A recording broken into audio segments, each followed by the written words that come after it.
안녕하십니까. 아름드리교회 이재천 목사입니다. 우리가 이제 이렇게 신앙생활을 하다 보면요. 자, 하나님께 여러 가지 그 요구사항과 또 간청을 드리고 또 응답을 받고 그러면서 그분의 도움 가운데 살아가는데 이게 서서히 변질되면 어떤 일이 벌어지냐면 하나님을 위해서 구하고 하나님의 나라에 필요한 또는 하나님의 영광을 위해서 뭘 하는 게 아니라 자기 자신 또는 자기 가문 또는 자기 교회의 영광을 위해서 그것을 추구하게 되는 경우를 우리가 종종 보게 됩니다. 그런데 이 과정은 하루아침에 일어나는 건 아니에요. 아주 서서히 일어나거든요. 서서히. 그렇기 때문에 모두 다가 그게 뭔지를 알아차리지 못하고 아마 그렇게 하나님을 이용하고 도구화하는 것 자체도 뭐 자연스럽게 그래도 되는 것처럼 이렇게 행동할 때가 있는데 그것은 큰 멸망을 초래하게 됩니다. 오늘 우리 이 엘리 가문의 멸망한 모습을 보면서 정말 우리가 우리 자신과 우리 가정과 우리 교회를 돌아보면서 우리가 정말 하나님의 복받는 여정을 가기 위해서 어떻게 전환해야 될지 깊게 마음에 새기는 그런 시간을 갖도록 하겠습니다. 옛 시대의 종말 사무엘상 4장 22절 또 이르기를 하나님의 궤를 빼앗겼으므로 영광이 이스라엘에서 떠났다 하였더라.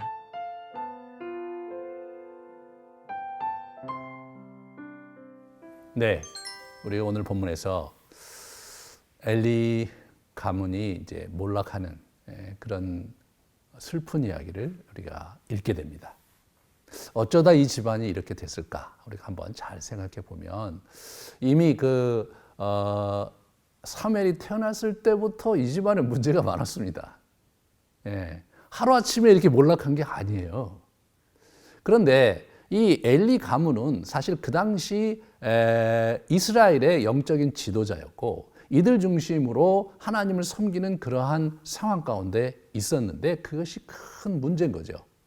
블레셋과의 전투가 일어났습니다. 그래서 전투를 했는데 죽었어요. 4천 명이나 죽으면서 그러면서 크게 패퇴를 했어요. 고대 전쟁에서 4천 명이 죽는 것은 매우 큰 손실입니다. 여러분 사울 왕의 친위대가 몇 명이었냐면 3천 명이었어요. 그러니까 이 4천 명이 죽었다는 것은 아주 결정적인 패배를 했다는 것을 의미합니다. 그래서 이 사람들이 모여서 굉장히 전전긍긍하다가 생각해낸 비법이 뭐냐? 언약궤를 가져오자. 하나님의 언약궤를 가져다가 언약궤를 앞에 놓고 우리가 이 전투를 하면 고대에 출애굽 시대에 있었던 또 여호수아 시대에 있었던 하나님의 영의 능력을 덧입어서 이 전쟁을 우리가 이겨야 되지 않겠냐? 그렇게 결정을 하게 됩니다. 사실 그들의 생각은 사실은 어떻게 보면 굉장히 역사적 근거도 있고 하나님을 의뢰하는 그런 태도이기 때문에 신앙적인 모습일 수도 있죠. 하지만 시대가 많이 어그러지고 바뀌어져서 실제로 이들이 하나님을 온전히 섬기고 그러는 상황이 아니었거든요. 이들은 지금 하나님의 영광, 그분의 어미하심, 그분의 존재 이런 부분에 관심이 있는 게 아니라 다만 이 전쟁에서 승리하고 싶은 그런 마음이 너무 앞선 거죠. 뭐 그것이 잘못은 아니죠, 여러분. 그 전쟁에 승리하는 거 타당한 거고 하나님이 원하시는 것이기도 한데 이들이 하나님을 의뢰한 게 아니라 언약궤의 그런 신비적인 미신적인 그러한 능력을 이 사람들이 의지했기 때문에 하나님께서 이들을 버리세요.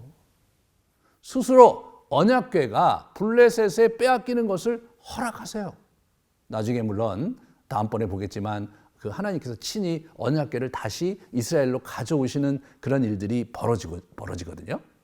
근데 여기서 우리가 한 가지 정말 잘 봐야 될 것은 뭐냐면 홈리와 비느하스가 그 언약궤를 가지고 자기들 딴에는 제사장 역할을 한번 제대로 해보려고 앞으로 전진을 한 거예요.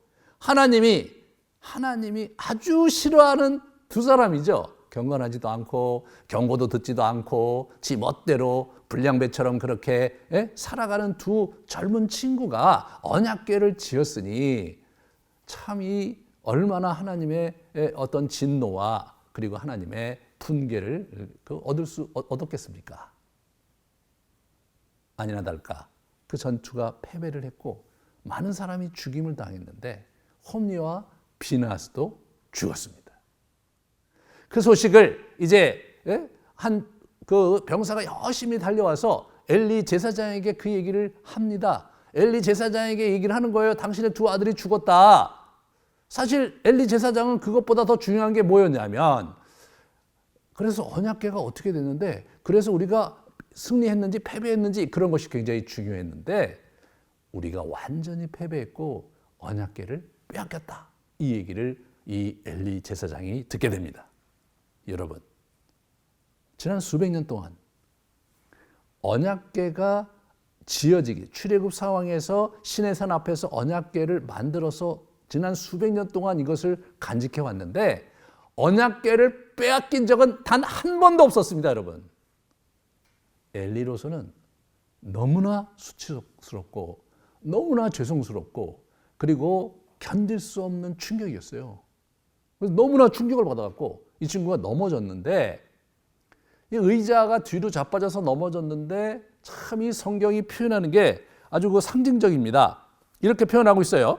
18절에 하나님의 궤를 말할 때에 엘리가 자기 의자에서 뒤로 넘어져 문 곁에서 목이 부러져 죽었으니 나이가 많고 비대한 까닭이라. 그가 이스라엘의 사사가 된 지 40년이었더라. 너무 비대해서 목이 부러져서 죽었다. 이렇게 표현을 하는 거예요. 이 사람이 지금 사사 연수가 40년입니다. 40년 동안 하나님 보시기에 합당한 삶을 살지 못했다가 마지막에 이게 살이 뒤룩뒤룩 쪄서 넘어져서 죽었다 이렇게 얘기하는 거예요. 네? 지금 나라가 굉장히 위태롭고 제사가 제대로 안 지어지고 자기 자녀들이 엉뚱한 짓과 불량배 노릇을 하고 있는 상황에서 만약에 제대로 된 그러한 제사장이었다면 그 스트레스 받고 전전긍긍하면서 살이 찔 여가가 있었을까요? 네. 살이 그렇게 찔 수가 없었겠죠.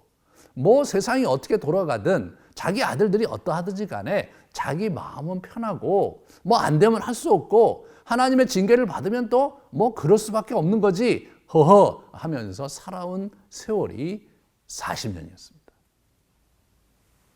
이 가문이 한순간에 무너진 거죠. 저는 수년 전에 제가 영국에 좀 이렇게 몇 개월 그 안식년 때문에 간 적이 있었어요. 그런데 거기 그 교회가요 굉장히 많은데 성도 수가 너무 적은 거예요. 거기 목사님들하고 얘기를 하는데 나보러 교회를 몇 개를 돕냐고 이렇게 얘기하더라고요. 그래서 아니 나 우리 교회 하나 몇 명 안 되는 교회를 내가 지금 개척하면서 열심히 섬기고 있다 그랬더니 성도 수가 너무 없어갖고 자기는 5개의 교회를 섬기고 있다는 거예요. 이쪽에는 자기는 4개의 교회를 섬기고 있고 목사님은 교회 1개를 세우고 있으니까 하고 있으니까 너무 좋겠다고 그런 얘기를 하는 거예요. 제가 너무 충격을 받은 거예요. 그래서 인터넷 찾아보니까 성도들이 1% 미만이더라고요. 참 영국 교회가 제가 젊었을 때만 해도 정말 본받을 만한 교회였고 그리고 거기서 나온 책들이 굉장히 저에게 큰 도전을 줬는데 지금 그렇게 무너진 거예요. 한 번은 그들이 이제 그 교회에서 뭘 하냐면 바자회를 하더라고요. 제가 있었던 수도원에 있었는데 그 수도원에서 바자회를 해갖고 제가 이제 나가서 뭐 1파운드짜리, 2파운드짜리 이걸 사는 거예요. 이렇게 파는데 이 사람들이 바자회를 굉장히 크게 하더라고요. 근데 뭐 몇 파운드짜리 하니까 이렇게 해서 그럼 뭐 얼마나 돈을 모을까 그래서 거기 목사님한테 물어봤어요. 이 바자회 해갖고 그래서 이 돈을 어디다 쓰시려고 합니까? 그렇게 물어봤어요. 저는 그냥 가난한 사람들 도우려고 그러시는 건 아닐까 생각을 했어요. 그때 이분이 뭐라고 그러시냐면 교회를 보수하는데 돈이 필요해서 이걸 한다는 거예요. 그 교회가 수백 년 된 교회들이기 때문에 이게 돌로 지었어요. 석공의 인건비가 너무 비싼 거예요.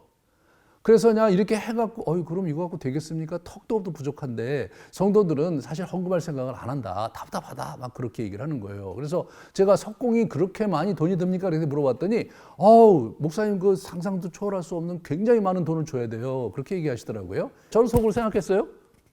아니 이 사람들이 이거 왜 쓸데없이 이런 시간을 보내고 있는가? 아니, 그 교회를 오랫동안 그렇게 유지하는 게 뭐 그리 중요할까? 예, 이 교회가 무너진 거죠. 교회가 본질을 잃어버린 거예요. 하나님을 경외하고 하나님을 찬양하고 그 가난한 사람을 돕고 이런 부분에서 본질을 잃어버리니까 성당만 남았잖아요. 커다란 그 예배당만 남았잖아요. 그거를 유지하기 위해서 바자회를 하고 있었어요. 야, 이것이 영국 교회의 현실이었습니다. 하나님의 영광이 떠나간 성전은 하나의 돌덩어리에 불과했습니다. 사랑하는 여러분, 우리가 정말 하나님의 영광과 그를 섬기는 일을 소홀히 하고 진정으로 하나님을 섬기는 것을 놓친다면 우리 가정과 우리 교회가 영국 교회처럼 텅 비게 될 것입니다. 우리가 정말로 우리의 마음의 중심을 여호와 하나님께 바치고 예수 그리스도께 우리의 마음을 드리면서 온전한 신앙생활을 하십시오. 그래야 그분의 정말 은혜와 또 그분의 역사를 보게 될 것입니다. 사랑하는 여러분, 우리가 우리의 마음의 중심에 그분을 모시고 그분을 온전히 섬기는 마음으로 하루하루를 살아가는 것, 그것이 정말로 중요하다. 그래서 오늘 정말 여러분의 마음을 이 말씀에 비추어 보면서 다짐하며 하나님 앞에 마음을 드리며 하루를 보내시기를 주님의 이름으로 축원합니다.